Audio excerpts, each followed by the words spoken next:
धन्यवाद सभापति महोदय। सप्लीमेंट्री ग्रांट्स के लिए जो आपने बोलने के लिए मुझे मौका दिया। सप्लीमेंट्री ग्रांट कुल 56,256.32 करोड़ की और उसमें से नेट केस 18,195 करोड़। सभापति महोदय, जो नेट केस जा रहा है, सबसे बड़ा जो एनडीए सरकार ने कमिटमेंट किया था, वन रैंक वन पेंशन, और उसी लिए सेना की पेंशन के लिए 5,735.34 करोड़ रुपए की सप्लीमेंट्री डिमांड। क्योंकि कमिटमेंट भी क्या, कमिटमेंट के साथ पैसा भी उपलब्ध करा रहे हैं।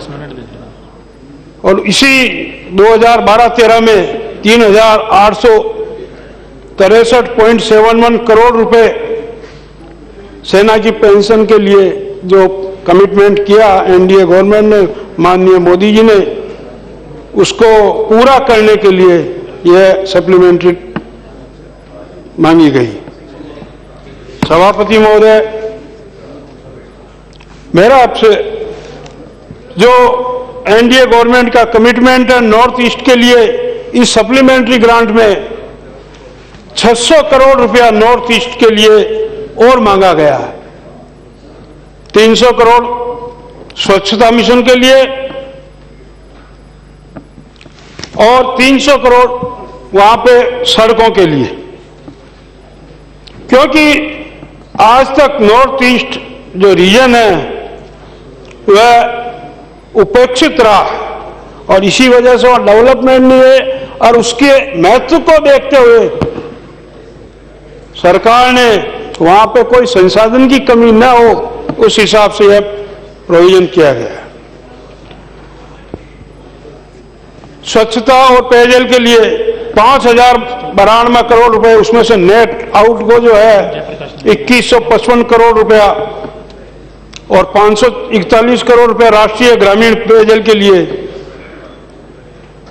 क्योंकि सरकार की यह इच्छा है कि भारत स्वच्छ हो और पूरे ग्रामीण एरिया में सबको पीने का पानी, साफ पीने का पानी मिले, और इसीलिए यह सप्लीमेंट्री डिमांड की गई है। माननीय सभापति महोदय, मेरा एक ही जो सप्लीमेंट्री डिमांड में यहां अभी आया है मामला, fertilizer and chemical Travancore company को 952.80 करोड़ रुपए के लोन के लिए। उपाध्यक्ष महोदय, इस कंपनी की स्थिति यह है, पिछले 2 साल में मार्च 14 में इन्होंने 369 करोड़ रुपए का लॉस किया, मार्च 15 में 375.85 करोड़ रुपए का इस कंपनी ने, जो सरकारी कंपनी है, इसने लॉस किया। तो जो कंपनी सरकारी, दूसरी जो खाद की कंपनी है प्राइवेट, वो तो सब कमा रही है, पर सरकारी कंपनी लॉस कर रही है। और इस लॉस को पूरा करने के लिए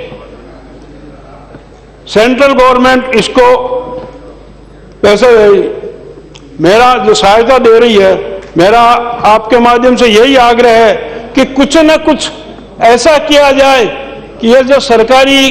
कंपनी है ये घाटा न करके कम से कम सरकार के ऊपर बर्डन न बने, इसकी कोई व्यवस्था लॉन्ग टर्म प्लान अगर प्लानिंग करेंगे तो उसमें जरूर यह व्यवस्था संभव होगी। सभापति महोदय, एक जो है अपने नगर विमान में भी 500 करोड़ रुपए का मूल जो डिमांड थी, उस समय बजट के समय हज यात्रियों को सब्सिडी का दिया गया था, लेकिन वो सब्सिडी ज्यादा हुई तो इसकी भी 27 करोड़ की हज सब्सिडी। क्योंकि सरकार का यह पक्का है कि भाई अपने जो अल्पसंख्यक भाइयों को जो हज करने जाते हैं और उनको जो सब्सिडी दी जाए ये पूरी मिले, और उसी हिसाब से 27 करोड़ का अभी यह और मांगी गई है। और ऐसे ही एक जो सरकारी कंपनी है ITI लिमिटेड, 150 करोड़ की मूल मांग थी मूल बजट में इनकी सैलरी के लिए, लेकिन सप्लीमेंट्री उससे 200% ज्यादा करके 344 करोड़ और मांगी गई है।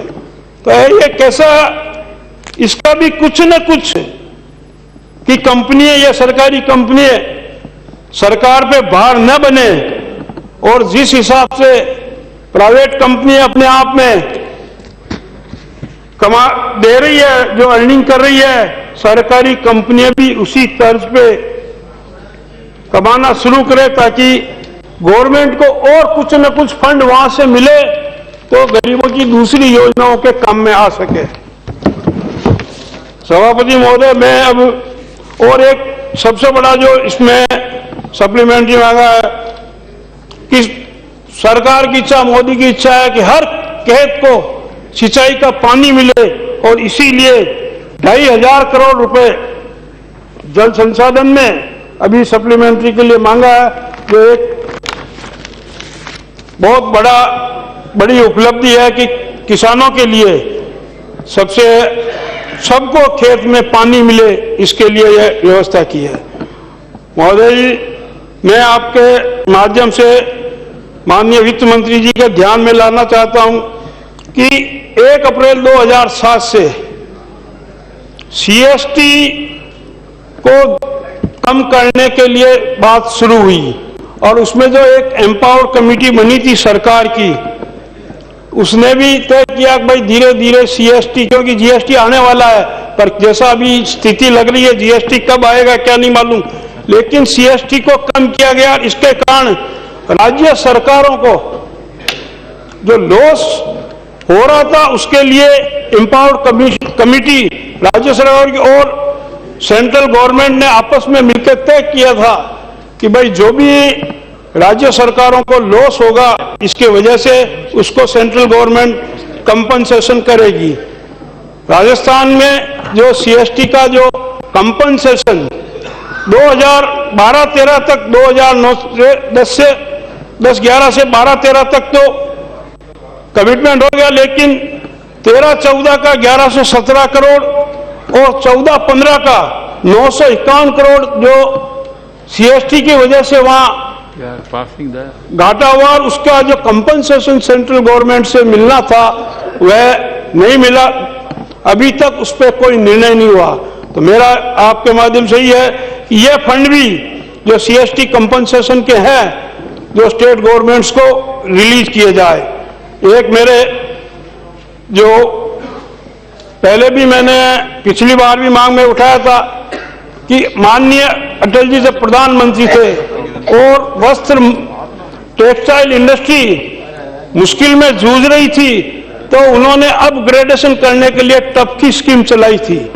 टपकी स्कीम में सेंट्रल गवर्नमेंट जो वो इन्वेस्ट करते थे उसमें जो ब्याज देते थे उसमें कुछ सब्सिडी दी,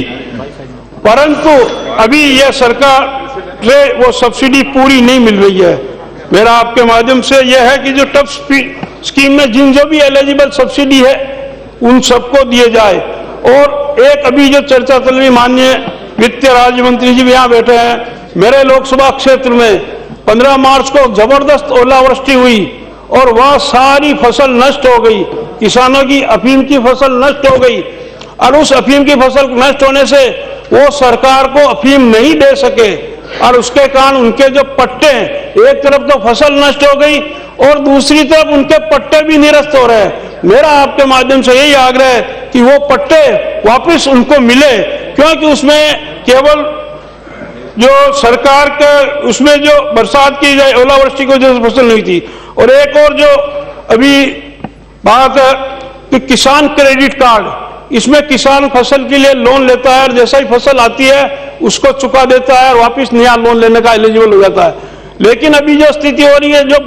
खराबे की वजह से, अकाल की वजह से, ओलावृष्टि की वजह से जो फसलें नष्ट हुई, उस कारण जो किसान उस क्रेडिट कार्ड को चुका, उसका जो पैसा लिया नहीं चुका सका क्योंकि फसल हुई नहीं। परंतु बैंक वाले परेशान कर रहे हैं कि भाई ये जो है आप तो एक बार पैसा चुको फिर नया देंगे, जब फसल ही नहीं हुई तो पैसा कहां से लाएगा। तो मेरा आपके माध्यम से यही निवेदन है कि बैंकों में इंस्ट्रक्शन दिया जाए कि अगर फसल खराब हो जाती है तो उस अमाउंट को कैरी फॉरवर्ड कर ले और अगली फसल में वसूली की अगली फसल में उसको लिया जाए। और एक लास्ट बात जो मैं कहना चाहता हूं, हर बार कह रहा हूं कि कंपनीज एक्ट नया लागू हुआ है और पिछले कंपनीज एक्ट में जो छोटी कंपनियां थी, प्राइवेट कंपनियां थी, उनको काफी, क्योंकि छोटी कंपनियां ज्यादा खर्चा नहीं कर सकती तो काफी उनको जो है सुविधा थी। लेकिन नए कंपनीज एक्ट में छोटी कंपनियों और बड़ी कंपनियों का वर्गीकरण खत्म कर दिया और जो छोटी कंपनियों को जो रियायत प्राप्त थी वह बंद हो गई, तो उसको वापस शुरू की जाए। आपने मुझे बोलने का दिया, समय दिया, इसके लिए बहुत बहुत धन्यवाद।